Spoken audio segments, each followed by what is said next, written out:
Hello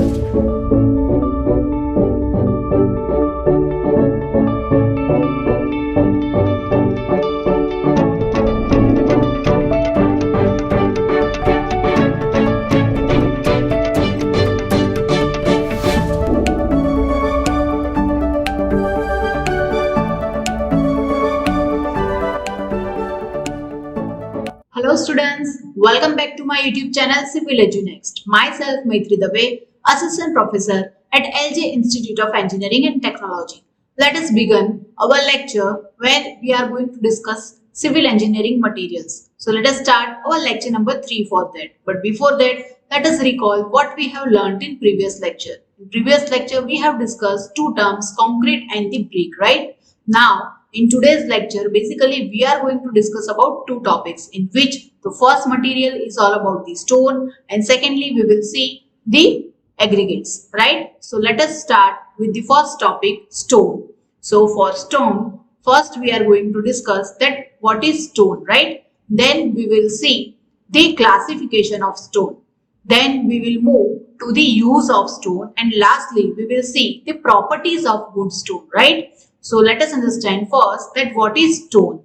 Here you can say it is a natural engineering material, right? Where it has been used as building material from very early times in the construction of building. The stones by definition are solid natural combination of minerals which form the earth's crust. They are formed through different natural processes depending on their time, right? It is available in variety of colors, forms and the structures, right?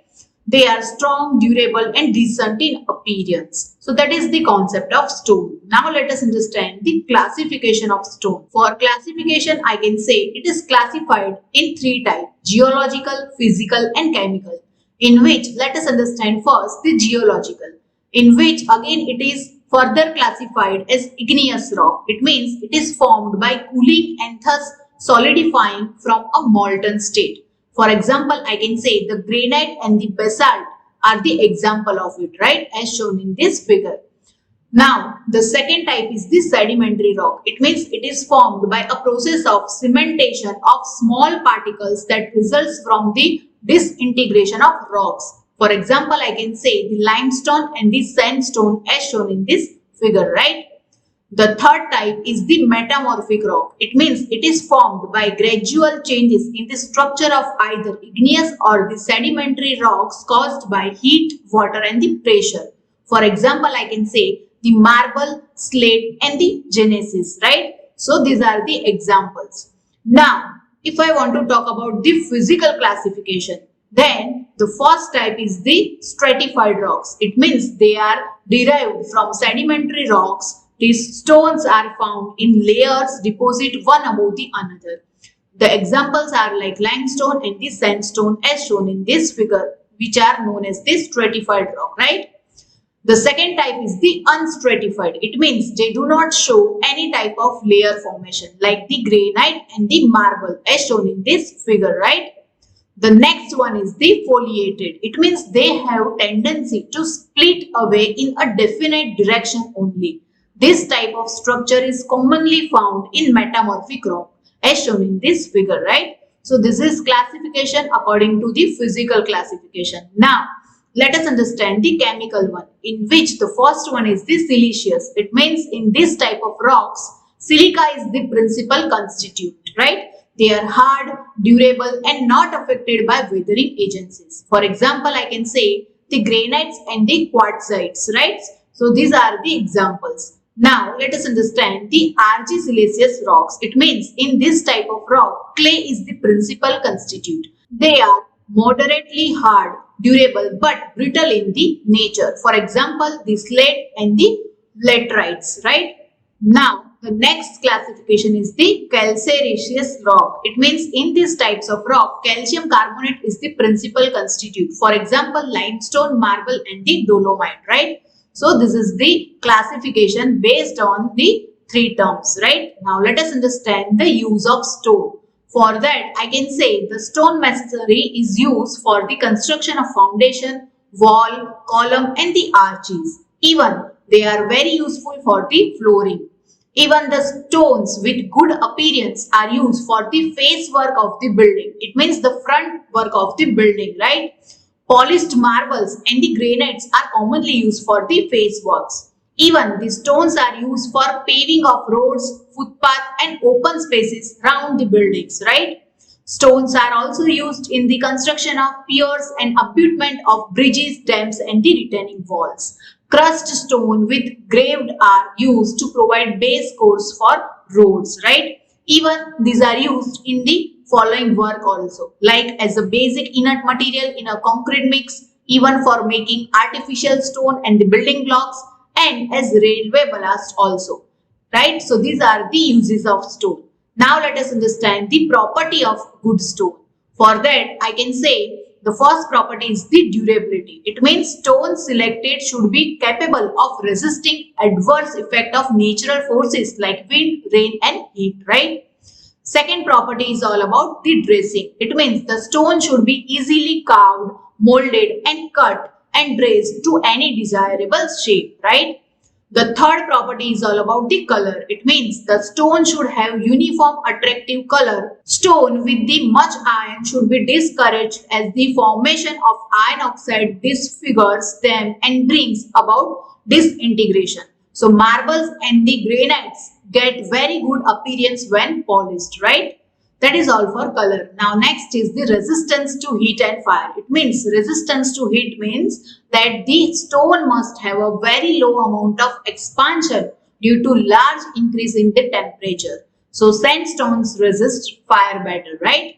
So that is the concept. Now next is the specific gravity. Again, heavier variety of stone should be used for the construction of dam, retaining wall, docks and harbors, where the specific gravity of good building stone varies between 2.4 to 2.8, right? Now, if I want to talk about the next property, which is the sixth one, which is the strength. So, strength is also an important property to be looked into before selecting stone as a building block, right? So, Indian Standard Code recommends a minimum crushing strength of 3.5 Newton per mm square for any building block, right? Now next, seventh is the structure. It means the structure of the stone may be stratified or unstratified, where the stratified stone should be easily dressed and suitable for superstructure. When the unstratified stone are hard and difficult to dress, they are preferred for the foundation work, right? Now, the next property is all about texture, where the good stone should have compact, fine crystalline structure free from the cavities, cracks and patches of soft or loose material, right? The next property is all about the water absorption, where the good stone should not absorb more than 5% of its weight of water when immersed for 16 hours in water, right? And the last property is the hardness, where the good stone should have better resistance to abrasion when stones are subjected to very heavy loading, right? So these all are the properties of a good stone. So what we have learned all these things like classification, use and properties in stone.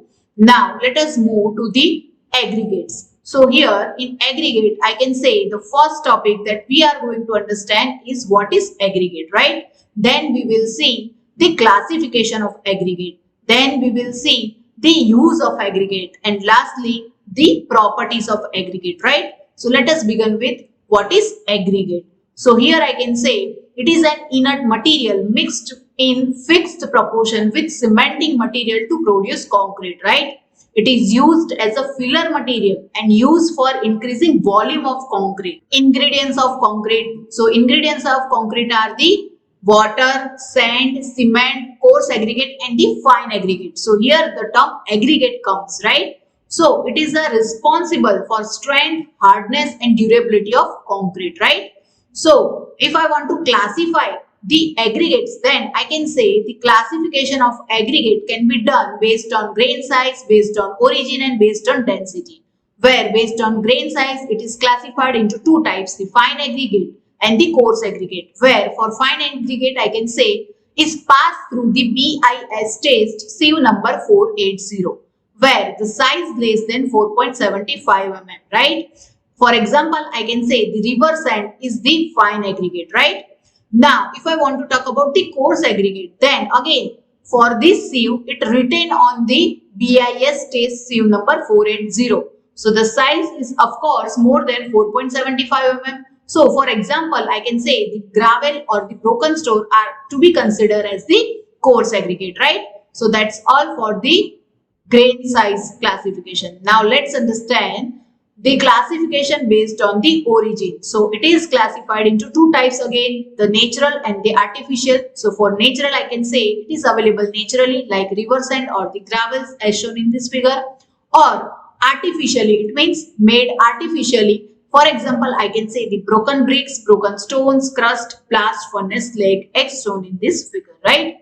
Now, let us move for the classification based on the density. So here I can say based on density, it is classified into three types, in which the first one is the normal aggregate, where the density is around 2300 to 2500 kg per meter cube, where the examples are like river sand, gravel, broken bricks, sandstone, right? And the quartzite. Now, I want to talk about the high density aggregate, where the density is always greater than 4000 kg per meter cube, where the examples are like barite, magnetite, limonite and the hematite, right? And lastly, the low density aggregate, where the density is around 350 to 750 kg per meter cube, where the examples are like scotia, rice husk, sawdust, right? Fly ash. So these are the examples. Now, we have understand the classification of aggregate. Now let us understand the uses of aggregate, right? So after knowing the classification, we can say it is used to make concrete, right? As well as it is used as filler material to decrease the porosity and increase the strength, right? Even it is act as a main load bearing component of concrete. It is used for making lightweight concrete, which is used for soundproofing or the heat proofing. Again, it is used to make heavyweight concrete, which is used against X-ray radiations. It is used as a road metal ballast for railway sleepers, right? So, these all are the use of aggregate. Now, let us understand the property of aggregate. So, here I can say it should be chemically inert, it should be sufficiently strong to withstand all the stresses, it should be tough to withstand impact and the vibratory loads. Even it should be hard to resist actions of abrasion and the attrition, right? Again, it should be strong to bear compressive and the tensile loads, right? Even it should be free from the impurities and inorganic in nature. At the same time, it should be capable of producing workable concrete, right? And lastly, I can say that its shape should be rounded, cubical, angular, flaky or the elongated. So these all are the properties of aggregate.